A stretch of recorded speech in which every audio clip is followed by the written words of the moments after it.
কি বিষয়ে আলোচনা করব বলেছি? ভোট দেয়া কি জায়েজ? অর্থাৎ আমরা এই যে নির্বাচন সামনে, ভোটের বিষয় চলে আসছে, এই ভোটটা আমরা দিতে পারবো কি না, কোরআন সুন্নাহ কি বলে, আমাদের সালাফগণ এই বিষয়ে কি বলেছেন, সে বিষয়গুলো সারসংক্ষেপ আলোচনা করব ইনশাআল্লাহ। যদি আমরা এই বিষয়গুলো সঠিকভাবে অনুধাবন করতে পারি তো এই বিষয়ে আমাদের আর কোনো সংশয় থাকবে না। যে বিষয় নিয়ে আমি আলোচনা করব, আশা করি আপনারা এই বিষয়গুলো ভালো করে চিন্তা করবেন, অনুধাবন করবেন। এই বিষয়গুলো নিয়ে প্রয়োজনে আপনি রিসার্চ করবেন, রাত্রে গিয়ে ভাববেন, চিন্তা করবেন, দেখবেন ইনশাআল্লাহ আল্লাহ তাআলা আপনার আমার পথ দেখিয়ে দিবেন। ওয়াল্লাযীনা জাহাদু ফীনা লানাহদিয়ান্নাহুম সুবুলানা। তো সকলে মনোযোগ সহকারে শুনি, অন্তরের কান দিয়ে শুনি। কোরআনের যে বিষয়গুলো, এই বিষয়গুলো আমরা যদি অমনোযোগিতার সাথে শুনি, জুমার দিনে অনেক সময় আলোচনা করা হয়, মুসল্লিরা ঘুম যায়। এ কারণে এর প্রভাব খুব কম পড়ে। মুসল্লিরা শুনলই না যে কি আলোচনা করা হয়েছে, মুসল্লিরা জানলই না যে আলোচনার বিষয়টা কি। ইনশাআল্লাহ মনোযোগ সহকারে শুনতে রাজি আছি না আমরা? ইনশাআল্লাহ। আল্লাহ তৌফিক দান করুক, সকলে বলি আমিন। ভোট দেয়া জায়েজ কিনা, এই বিষয়গুলো জানতে হলে, এই বিষয়টি বুঝতে হলে আমাকে তিনটি বিষয় সম্পর্কে বুঝতে হবে। কয়টি বিষয়? এক নাম্বার হচ্ছে ইসলামে রাজনীতি আছে কিনা। দুই নম্বর, ইসলাম কি গণতন্ত্র পছন্দ করে কিনা বা ইসলামী গণতন্ত্র আছে কিনা। তিন নম্বরে আমরা ভোট দেব কিনা বা কোন শ্রেণীর মানুষকে দিতে পারি।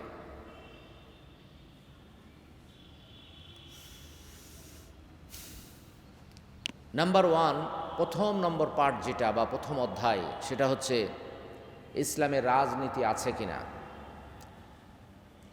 আমাদের দেশের মানুষ রাজনীতি বলতে যেটা বোঝে, বা আমরা ছোটকাল থেকে রাজনীতি বলতে যেটা বুঝি, সেটা হচ্ছে মিছিল মিটিং, জ্বালাও পোড়াও, রাস্তাঘাটে ব্যারিকেড দাও, মানুষের দোকানে ভাঙচুর করো, মানুষের বাড়িতে গিয়ে ভাঙচুর করো, অথবা বড় বড় চুল রেখে বিভিন্ন জায়গায় মাস্তানি করো, অথবা baby stand, tempo stand, bus stand, বিভিন্ন জায়গায় গিয়ে চাঁদা তোলো।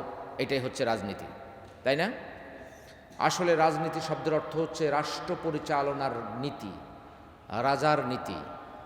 রাষ্ট্র পরিচালনার নীতিকেই রাজনীতি বলে। আল্লাহ তাআলা কোরআনুল কারিমে 4 জন নবীর কথা উল্লেখ করেছেন, 2 জন সৎ বান্দার কথা উল্লেখ করেছেন, 6 জনের বিষয়ে আলোচনা করেছেন যারা রাষ্ট্রপ্রধান বা ক্ষমতাধর, রাজত্বের অধিকারী ছিলেন। সুবহানাল্লাহ বলি।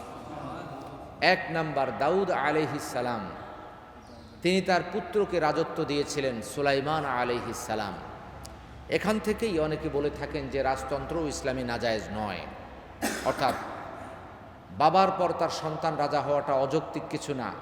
অযৌক্তিক হচ্ছে যদি অযোগ্য সন্তান হয় এবং সে যদি রাষ্ট্রের কোনো তোয়াক্কা না করে, জনগণের কোনো অধিকারের দিকে ভ্রুক্ষেপ না করে, কোরআন সুন্নাহর দিকে না তাকিয়ে রাজনীতি করে বা রাষ্ট্র পরিচালনার নীতি গ্রহণ করে, এই রাজতন্ত্র জায়েজ নয়। কিন্তু বাবার পরে ছেলে হলেও এই রাজতন্ত্রের কোনো সমস্যা না, যদি সে যোগ্য ব্যক্তি হয়। যেমন দাউদ আলাইহিস সালাম তার যোগ্য পুত্র সুলাইমান আলাইহিস সালামকে বিনা ভোটে, বিনা প্রতিদ্বন্দ্বিতায় তিনি রাজত্ব দান করেছেন। সুবহানাল্লাহ। 3 নম্বরে ইউসুফ আলাইহিস সালাম, তিনি রাজত্ব লাভ করেছিলেন। 4 নম্বরে মুহাম্মাদুর রাসূলুল্লাহ সাল্লাল্লাহু আলাইহি ওয়াসাল্লাম। 4 নম্বর সূরা 65 নম্বর আয়াত, আল্লাহ বলেন, ফালা ওয়ারাব্বিকা লা ইউমিনুনা হাত্তা ইউহাক্কিমুকা ফীমা শাজারা বাইনাহুম। তোমার রবের কসম, তারা ততক্ষণ পর্যন্ত ঈমানদার হতে পারবে না, সাউন্ড একটু কমাও, যতক্ষণ পর্যন্ত তোমাকে সব বিষয়ে তারা বিচারক না মানবে। কি না মানবে? বিচারক না মানবে। তো নবী সাল্লাল্লাহু আলাইহি ওয়াসাল্লাম তিনি সর্বোচ্চ বিচারক। আগের যুগে যারা রাষ্ট্রপ্রধান থাকতেন তারা একই সাথে রাষ্ট্রপ্রধান, সেনানায়ক, বিচারপতি সবই থাকতেন, ঠিক কিনা বলেন? আল্লাহ রাব্বুল আলামিন ঈমানদারদেরকে রাজত্ব দান করবেন, ঈমানদারদেরকে রাষ্ট্র পরিচালনা দান করবেন যদি তাদের ঈমান ঠিক থাকে, যদি তারা সৎ কাজ করতে পারে। 24 নম্বর সূরা, সূরা নূর 55 নম্বর আয়াতে আল্লাহ ঈমানদারদেরকে রাজত্ব দান করার ওয়াদা দিয়েছেন। কি দিয়েছেন? ওয়াদা দিয়েছেন, রাষ্ট্র ক্ষমতা ঈমানদারদেরকে দান করবেন। ওয়াদাল্লাহুল্লাযীনা আমানু, আল্লাহ রাব্বুল আলামিন বলেন তোমাদের মধ্যে যারা ঈমানদার, ঈমানের অধিকারী, যারা সৎ কাজ করে তাদেরকে আল্লাহ ওয়াদা দিচ্ছেন যে আল্লাহ তাদেরকে দুনিয়ার প্রতিনিধিত্ব, রাজত্ব দান করবেন। সুবহানাল্লাহ। 22 নম্বর সূরা, সূরা আল হজ্জের 41 নম্বর আয়াত, আল্লাহ রাব্বুল আলামিন আল্লাযীনা ইম্মাক্কান্নাহুম, অর্থাৎ তিনি জানিয়ে দিচ্ছেন জমিনে তাদেরকে রাজত্ব দেওয়া হলে তারা কি করে?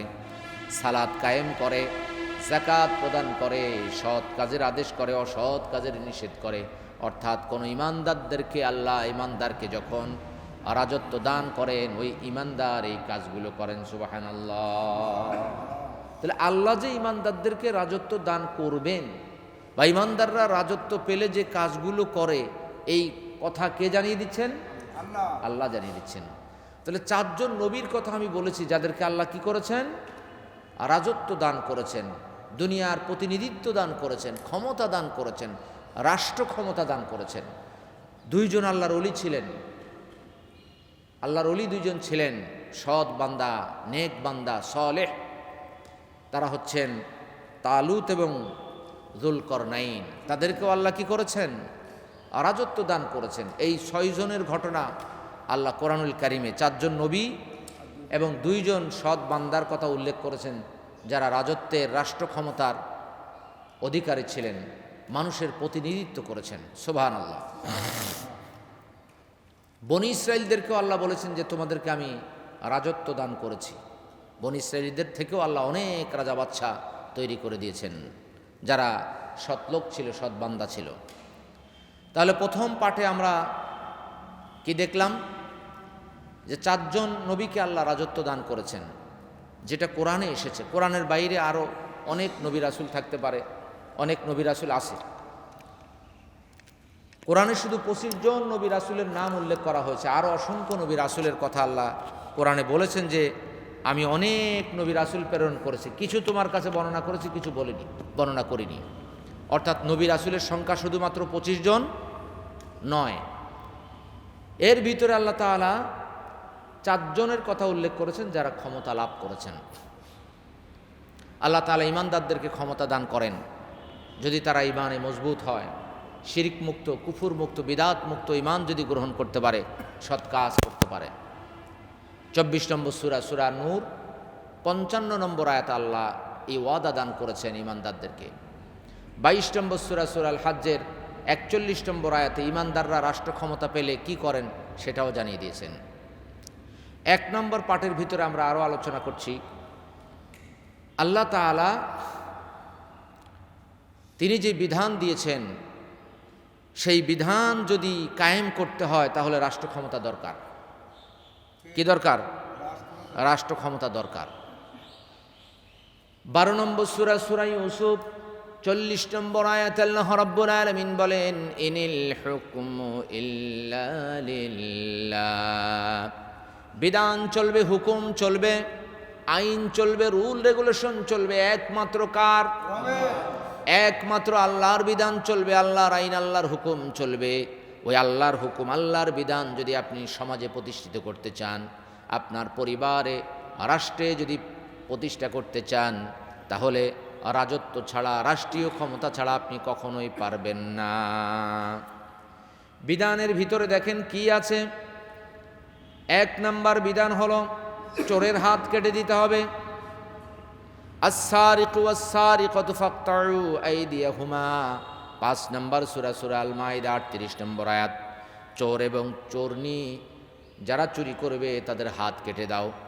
এখন মসজিদের কোনো খতিব যদি হাত কেটে দেয়, মসজিদের কোনো ইমাম যদি হাত কেটে দেয়, এলাকার লোক এসে ইমামেরই হাত কেটে দেবে, মসজিদের ইমামকে মসজিদ থেকে বের করে দেবে। এলাকার কোনো চেয়ারম্যান যদি হাত কাটে, চেয়ারম্যানের হাত মানুষ কেটে দেবে। এলাকার কোনো এমপি যদি হাত কাটে, এমপির হাত মানুষ কেটে দিবে, তার এমপিত্ব চলে যাবে। রাষ্ট্র তাকে অ্যারেস্ট করবে। তাহলে সর্বোচ্চ ক্ষমতার অধিকারী আপনি যদি হতে পারেন, রাষ্ট্রনায়ক যদি হতে পারেন, রাষ্ট্রের সর্বোচ্চ হুকুমদাতা, আইনদাতা, বিধানদাতায় যদি আপনি পরিণত হতে পারেন, তাহলে অবশ্যই অবশ্যই আপনি আল্লাহর এই আইন পালন করতে পারবেন। সুবহানাল্লাহ। চোরের হাত কাটতে হবে। চোরের যদি হাত কাটতে হয়, আপনাকে ক্ষমতা পেতে হবে, আইন পাশ করতে হবে। বর্তমান আইনে কি চোরের হাত কাটার কোনো কথা আছে? আল্লাহর আইনে আছে। রাসূলুল্লাহ আইন করেছিলেন, তাহলে রাসূলের যুগেও তো অনেক চোর ডাকাত ছিল না? তাহলে রাসূলের যুগে কত চোরের হাত কাটা হয়েছে? অল্প কয়েকজনের, হাতে গোনা।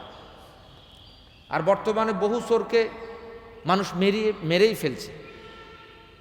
তাহলে তার হাত কেটে দিলেও তো সে বেঁচে থাকতো, তাই না? বহু চোর জেলখানায় পচে পচে তাদের জীবনই শেষ হয়ে গেছে, জেলখানার দেওয়ালে বের হতে পারেনি। 2 নম্বর হলো জিনার শাস্তি। আল্লাহ রাব্বুল আলামিন 4 নম্বর সূরা নিসার 15 নম্বর আয়াতে বলেন, ওয়াল্লাযানি আতিয়ানি, অর্থাৎ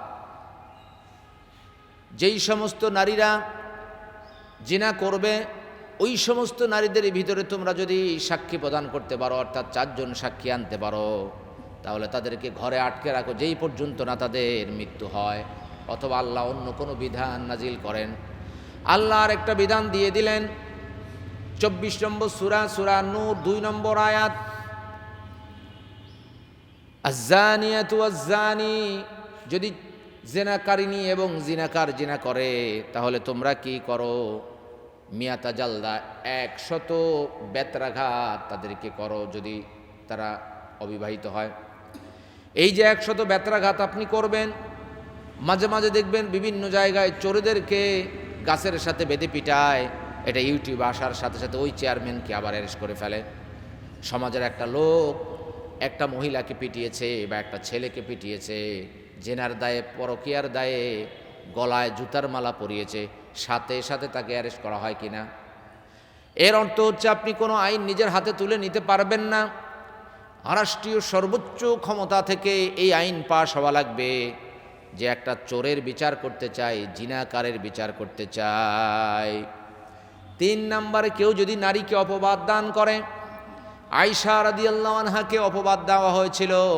আল্লাহ রাব্বুল আলামিন কোরআনুল কারীমের আয়াত নাজিল করে দিয়েছিলেন, যদি সাক্ষী হাজির না করতে পারো 80 বেত্রাঘাত। কত বেত্রাঘাত?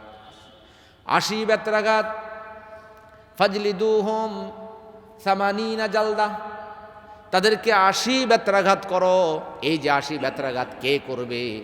রাষ্ট্রের সর্বোচ্চ প্রধান থেকে শুরু করে রাষ্ট্রীয়ভাবে যদি এটার আঞ্জাম না করা হয়, কোনো মানুষ 80 বেত্রাঘাত করতে পারবে না। কত সুন্দর আইন যে একটা মহিলাকে যদি অন্যায়ভাবে কেউ কি করে, অপবাদ দেয়, অন্যায়ভাবে অপবাদ দিলেন আপনার এলাকার এক মহিলাকে, যে মহিলা এটা করেনি, প্রমাণিত হলো করেনি, তো যেই ব্যক্তি অপবাদ দিল তাকে কত বেত্রাঘাত? 80 বেত্রাঘাত। এখানেই আল্লাহ শেষ করে দেন নাই।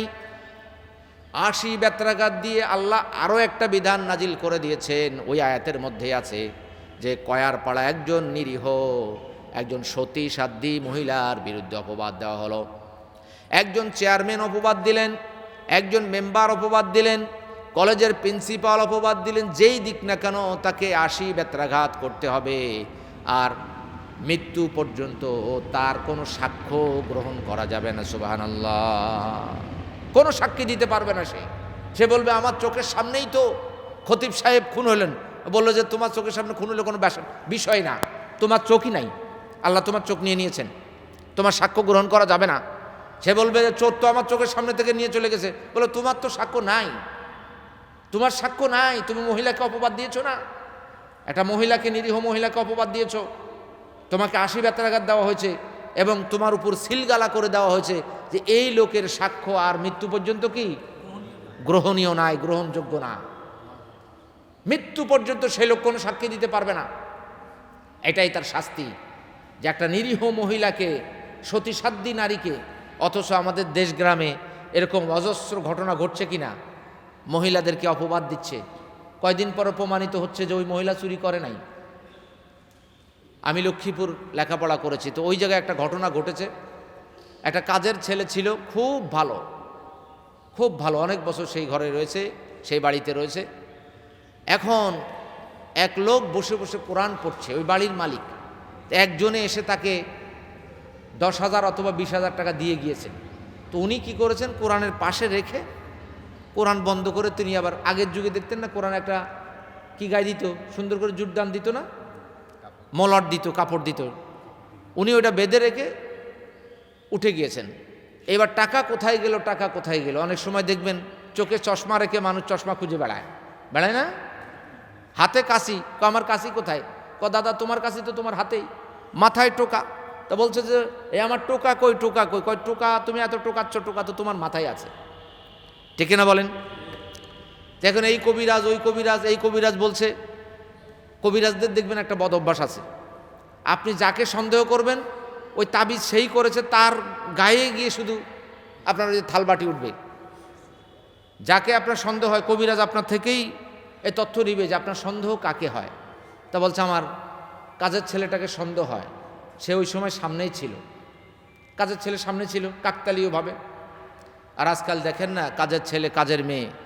আল্লাহ রাসূল সাল্লাল্লাহু আলাইহি ওয়াসাল্লাম কেন সর্বশেষ হাদিস বললেন, আসসালা আসসালা ওমা মালাকাত আইমানুকুম, নামাজ নামাজ নামাজ, আমার উম্মতেরা নামাজ ছেড়ো না, আর তোমাদের অধীন যেই চাকর, তোমাদের কর্মচারী রয়েছে তাদের সাথে ভালো ব্যবহার করো, উত্তম ব্যবহার করো, খারাপ ব্যবহার করো না। গত কয়েকদিন আগেও একটা কাজের মেয়ে উদ্ধার হয়েছে আমাদের বিমানের এমডির বাড়ি থেকে, দেখেছেন কি অবস্থা? আমাদের শিল নোড়া দিয়ে তার হাতে এভাবে ইয়ে করা হয়েছে, খুন্তি দিয়ে ছেঁকা দেওয়া হয়েছে, মেয়েটা কথা বলতে পারছে না। তার মানে যদি আরও কিছুদিন থাকতো এমনিতেই মারা যেত, ঠিক না? এই অত্যাচারটা কে করেছে? দেশগ্রামের কোনো মানুষ করেনি, সর্বোচ্চ শিক্ষিত মানুষ, সর্বোচ্চ উচ্চ র্যাঙ্কে চাকরি করে এমন মানুষ করেছে, ঠিক না? তাহলে সভ্যতা লেখাপড়ার মাঝে নাই, সভ্যতা বড়লোকের মাঝে নাই, সভ্যতা উচ্চ র্যাঙ্কের মাঝে নাই, সভ্যতা আছে মানুষের মন মানসিকতার ভিতরে, সভ্যতা আছে ইসলামে, কোরআনে। সুবহানাল্লাহ বলেন। 1500 বছর আগে রাসূলুল্লাহ সাল্লাল্লাহু আলাইহি ওয়াসাল্লাম যেই সভ্যতা শিক্ষা দিয়েছেন, তার চাইতে উত্তম সভ্যতা আর কিছুই হতে পারে না। আল্লাহ রাসূল সাল্লাল্লাহু আলাইহি ওয়াসাল্লামের গোলাম, দাস, সেবক আনাস রাদিয়াল্লাহু আনহু তিনি নিজেই সাক্ষী দিয়েছেন, 10 বছর আমি নবীর সেবা যত্ন করেছি। এসেছে 10 বছর বয়সে। বলেন তো 10 বছরের বাচ্চার কোনো বুদ্ধিশুদ্ধি থাকে? ওরা ডানে বললে বামে যায়, বামে বললে ডানে যায়, আতর আনতে বললে রুমাল আনে, রুমাল আনতে বলে আতর আনে, ঠিক না? ঠিক কিনা বলেন? সাদাটা আনতে বলে কালোটা আনে, কালোটা আনতে বললে লালটা আনে। আনাস রাদিয়াল্লাহু তাআলা বলছেন, নবীর বাড়িতে নবীর সাথে আমি 10 বছর ছিলাম, 10 বছর তার আমি অধীন ছিলাম। এই 10 বছরের ভিতরে একদিনও তিনি আমাকে ধমক দিয়ে কথা বলেননি, একদিনও তিনি আমাকে বকাঝকা করেননি, কোনো গালিগালাজ করেননি। সুবহানাল্লাহ। মাইর তো দূরের কথা, বকাঝকাই করেন নাই। সুবহানাল্লাহ। আর এখন আমরা কি করছি? মারছি। মারার তোমার দরকার নাই তো। তোমার যদি পছন্দ না হয়, তোমার কাজ যদি না পারে, সে যদি খারাপ হয়, তার পা যদি ভার হয়, হাঁটতে না পারে, তার হাত যদি ভার হয়, কাজ করতে না পারে, তুমি তাকে বিদায় করে দাও। অনেক লোক আছে না আমাদের সমাজে, দেখবেন বউকে ধরে ধরে মারে। মারার তো তোমার দরকার নাই। ইসলাম সুন্দর পদ্ধতি রেখেছে যে তুমি বিচ্ছেদ করো। এমনও মেয়ে দেখা গিয়েছে যে এই স্বামীর ঘর করতে পারে না, এই স্বামীর সাথে হচ্ছে না, ওই স্বামীর ঘর করতে পারে না, ওই স্বামীর সাথে হচ্ছে না। আমার এক স্টুডেন্টের ফুফু 3 বিয়ে হয়ে গিয়েছে, এক বাবার এক মেয়ে। ভাইয়েরা সব জাপান, জার্মান, স্পেন বিভিন্ন জায়গায় থাকে। মেয়ে খুব ভদ্র, খুব ভদ্র মেয়ে। প্রথম বিয়ে হলো এক নেশাখোরের সাথে। ছেলে মদ, তাড়ি, গাঁজা এগুলো খায়, ওখান থেকে ছাড়িয়ে নেওয়া হলো। দ্বিতীয়বার বিয়ে হলো, ছেলে মা বাবার কথা মতো চলে, স্ত্রীকে মূল্যায়নে করে না। তৃতীয়বার বিয়ে হলো, ছেলে ও ঢাকা গেলে আর বাড়িতে আসে না। মেয়ের কপাল খুব ভালো না, মা বাবা খুব টেনশন, চিন্তিত।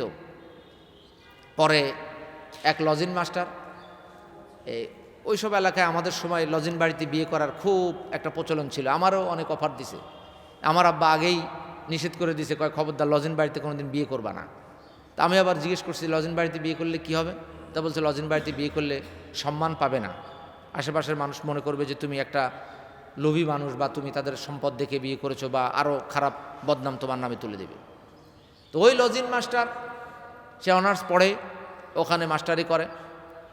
আলহামদুলিল্লাহ তারা তাকে পছন্দ করেছেন, মেয়েরও পছন্দ হয়েছে, ছেলেরও পছন্দ হয়েছে।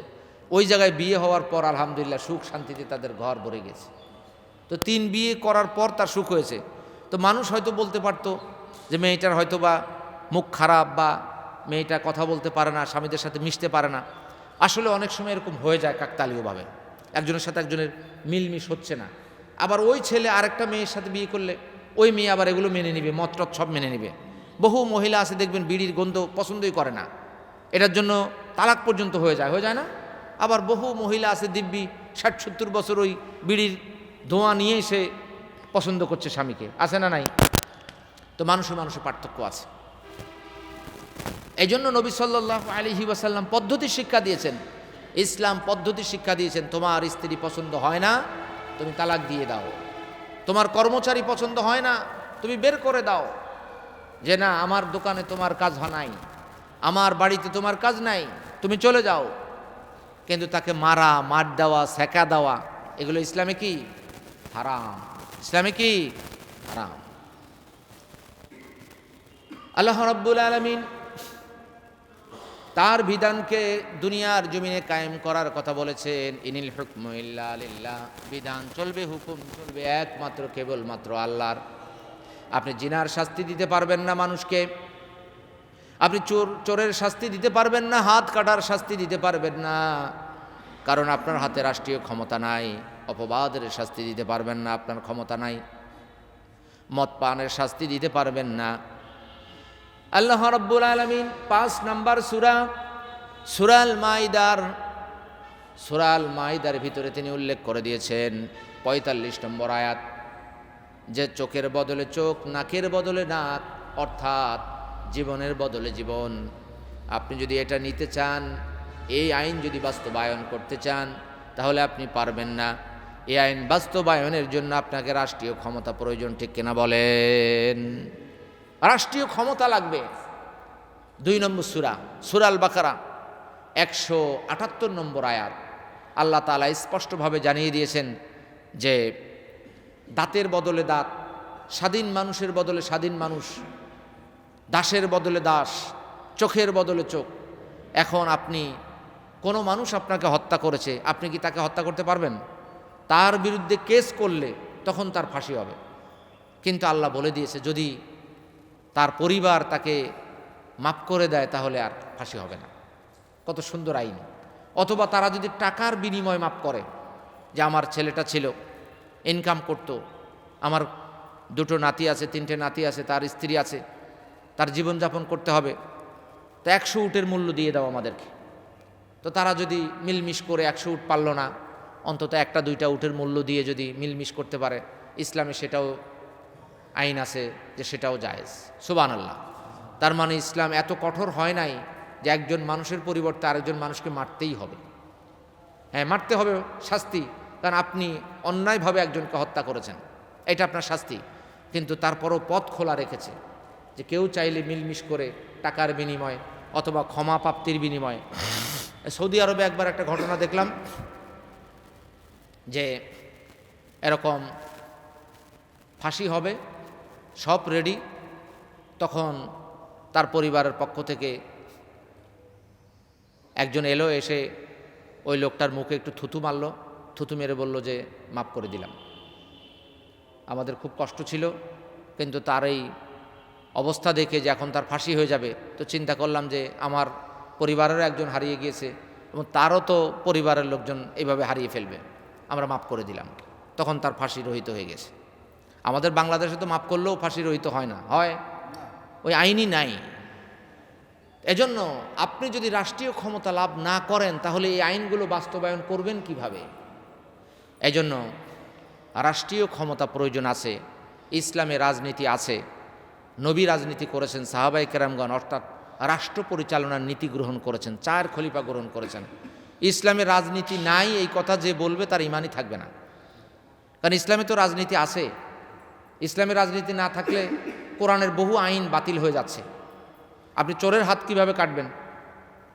আপনি জিনাকারকে কিভাবে শাস্তি দিবেন? নিরপরাধ নারীকে অপবাদ দিয়েছে, এটার 80 দৌড়া আপনি কিভাবে মারবেন? 24 নম্বর সূরা 4 নম্বর আয়াত। তাহলে এগুলো করতে হলে রাষ্ট্রীয় ক্ষমতা প্রয়োজন, ঠিক কিনা বলেন? আল্লাহ ওয়াদা দিয়েছেন 24 নম্বর সূরার 55 নম্বর আয়াতে যে ইমানদাররা যদি সৎ কাজ করে তাহলে আমি তাদেরকে ওয়াদা দিচ্ছি, তাদেরকে আমি দুনিয়ার প্রতিনিধিত্ব অর্থাৎ রাষ্ট্র ক্ষমতা দান করব। সুবহানাল্লাহ। তাহলে প্রথম পাঠে আমরা যেটা জানতে পারলাম, আজকের বিষয় হচ্ছে যে আপনার ভোট দেওয়া জায়েজ নাকি জায়েজ নয়। তো প্রথম পাঠে আমি আলোচনা করলাম যে রাজনীতি ইসলামে জায়েজ কিনা। তা আপনারা বুঝতে পেরেছেন তো ইসলামে যে রাজনীতি জায়েজ, বোঝা গেছে ইনশাল্লাহ। দ্বিতীয় পাঠে আসেন গণতন্ত্র জায়েজ কিনা। আসলে গণতন্ত্রের সাথে ইসলামের অনেক মিল আছে, আবার অনেক অমিলও আছে। গণতন্ত্রের সাথে প্রধান মিল হচ্ছে গণতন্ত্রের জবাবদিহিতা আছে, ইসলামেও পূর্ণাঙ্গ জবাবদিহিতা আছে। একজন রাষ্ট্রপ্রধান যা ইচ্ছা তাই করতে পারবেন না, গণতন্ত্রেও যা ইচ্ছা তাই করতে পারবেন না। শুরা কমিটি যারা আছে তাদের কাছে হিসাব দিতে হবে, এবং কোরআন সুন্নাহর বাইরে তিনি কোনো আইন প্রণয়ন করতে পারবেন না। ঠিক তেমনিভাবে এই গণতন্ত্রেও কিছু ভালো দিক আছে, আবার কিছু খারাপ দিকও আছে। খারাপ দিক কি? সকল ক্ষমতার উৎস জনগণ, আর এটা তৈরি করেছে মানুষকে ছোট করার জন্য, হেয় করার জন্য। গণতন্ত্রে দেখবেন গণতন্ত্রের কোনো রূপরেখা আপনি খুঁজে পাবেন না। আমেরিকা যেই গণতন্ত্র তৈরি করেছে, এই গণতন্ত্র পৃথিবীতে নানান জায়গায় নানান চেহারায় আছে। এই গণতন্ত্রে ভারতের এক চেহারা, পাকিস্তানে দেখবেন বারবার যারা রাষ্ট্রপ্রধান থাকে তারা মেয়াদ উত্তীর্ণ হওয়ার আগেই সেনাবাহিনী হস্তক্ষেপ করে। বিশ্বের বিভিন্ন রাষ্ট্র থেকে তাদেরকে চাপাচাপি করা হয়, এবং মানুষ অনেক সময় বলাবলি করে, পত্রপত্রিকা আসে যে আমেরিকার ইন্ধন রয়েছে, অমুকের ইন্ধন রয়েছে, তমুকের ইন্ধন রয়েছে। আবার দেখেন যেই রাষ্ট্রে গণতন্ত্র নাই, আমেরিকা বলে ওই রাষ্ট্রের কোনো মানবাধিকার নাই, এটা নাই ওটা নাই, বলে কি না? আবার দেখেন সৌদি আরবে গণতন্ত্র নাই, কিন্তু সৌদি আরব তাদের কাছে ভালো। কুয়েতে গণতন্ত্র নাই, তাদের কাছে ভালো। তাদের জন্য গণতন্ত্রের রূপরেখা ওখানে ওইটা। আফগানিস্তানের জন্য আরেক রকম, চীনের জন্য আরেক রকম, ভারতের জন্য আরেক রকম। আবার গণতন্ত্র আমাদের দেশে এসেছে। গণতন্ত্রের আরেকটা খারাপ দিক হচ্ছে গণতন্ত্র মানুষকে মিথ্যা বলতে শেখায়। কি বলতে শেখায়? দেখবেন গণতন্ত্রে যারা চর্চা করে, নেতা বলেন, নেত্রী বলেন, কেউ সত্য কথা বলে না, ঠিক কিনা বলেন? আর ওয়াদা দিলে কেউ ওয়াদা পূরণ করে না। তাহলে গণতন্ত্রে আপনারা 71 সালের পর থেকে যত গণতন্ত্র দেখে আসছেন, যত নেতা আপনাদের কাছে ভোট চাইতে এসেছে, আপনাদের হাতে একটা হারিকেন ধরিয়ে দিয়েছে, ললিপপ ধরিয়ে দিয়েছে, মূলা ঝুলিয়ে দিয়েছে। আমি নির্বাচিত হলে আপনাদেরকে 5 টাকা দামে চাল খাওয়াবো, আমি নির্বাচিত হলে আপনাদের এই করে দেব, ওই করে দেব, বলে কি না? আসলে কেউ পূরণ করে না। 5 টাকার চাল খাওয়ানো যায় না, 10 টাকার চাল খাওয়ানো যায় না। আমি নির্বাচিত হলে এই করব, ওই করব, ওই করব, করে? কিছুই করে না। বারবার দেখা যাচ্ছে একের পর এক মিথ্যা কথা বলছে। তো গণতন্ত্রের ভয়ঙ্কর একটা দিক হচ্ছে মিথ্যা কথা বলা। আরেকটা দিক হচ্ছে যে অপবাদের মাধ্যমে কিছু জিনিসকে জিয়ে রাখা। কি রাখা? জিয়ে রাখা, একটা ইস্যু তৈরি করা। ইস্যু, উদাহরণস্বরূপ, আপনারা রাগ করবেন না, 71 সালের একটা ঘটনা ঘটে গিয়েছে। 71 সালের পরে 71 অথবা 72-এ রাজাকারদের বিচার করা হয়েছে। যারা রাজাকার ছিল, মোস্ট ওয়ান্টেড, তাদের বিচার করা হয়েছে। আর যারা সাধারণ তাদেরকে কি করা হয়েছে? ক্ষমা করা হয়েছে। তাহলে বাংলাদেশে কি আর রাজাকার আছে? নাই। ইস্যুটা আছে, ইস্যুটা আছে। এই যে মনে করেন জুলাই বিপ্লব হলো, এখন জুলাই বিপ্লবের পর যারা দোষী তাদের বিচার করা হবে, তাদেরকে, আর যারা সাধারণ তাদেরকে ক্ষমা করা হবে, কিন্তু ইস্যুটা থেকে যাবে। ভোটের সময় আসলে দেখবেন